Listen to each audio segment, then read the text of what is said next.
Hi and welcome back to my channel. Thought I'd just do a quick progress report on Vince, because in my previous video I told you he is a little bit ill and has to have a new clutch. So yep, I've found some time, but it's been very manic here, and actually found some time this morning to get the gearbox off. So just take you underneath. Excuse me while I get down.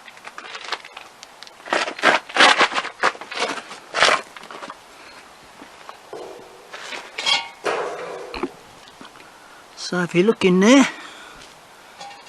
whether you can see or not, it's catching up now. Yeah.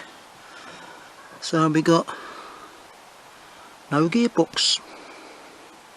So the gearbox comes off just there. There's a bottom plate on the bottom of the bell housing, and you don't actually take that off.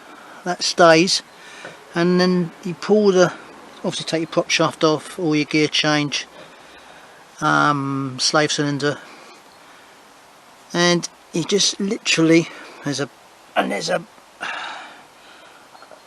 what do you call it, mounting goes across to hold it to the front, to the body, and you literally pull it back, and the gearbox comes off and leaves here we are, it leaves the bell housing in place. You take some plates off the bottom of the bell housing, and then you can actually get to the clutch, and what you can see there is the flywheel, and you just move it around, undo the bolts on the clutch, and it drops down. Right, so here you see the gearbox, and it's a 10 spline one, which is the smaller one.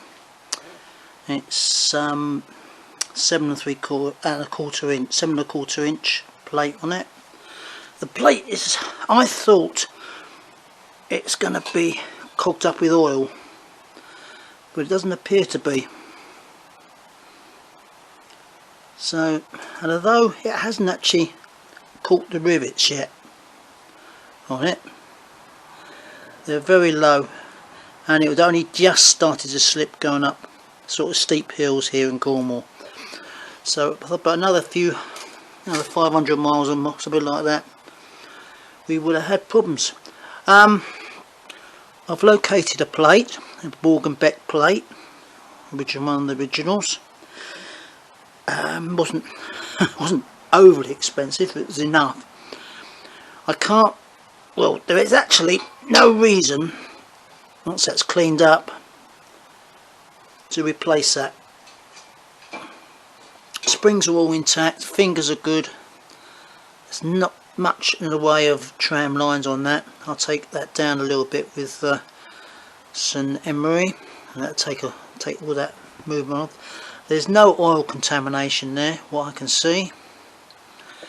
So I think we get away with just a plate. I know when I was in the trade with Vauxhalls, doing Vauxhalls, we used to be able to get away with it if we were working to budgets, as long as these weren't. It's a bit like this front disc, and then along two tram line. I mean, as you say, there's no pronounced rivets coming out there, so I think we'll be okay.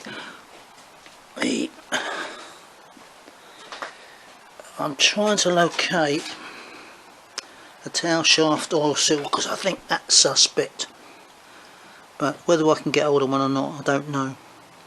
That's the mounting bracket there. I had to take the fuel pump off to get to it's one of the bolts. Anyway, that's basically it. I will keep you let you know the progress, and keep you informed of how we get on. Thanks for watching. Please remember to subscribe. Thank you. Bye bye.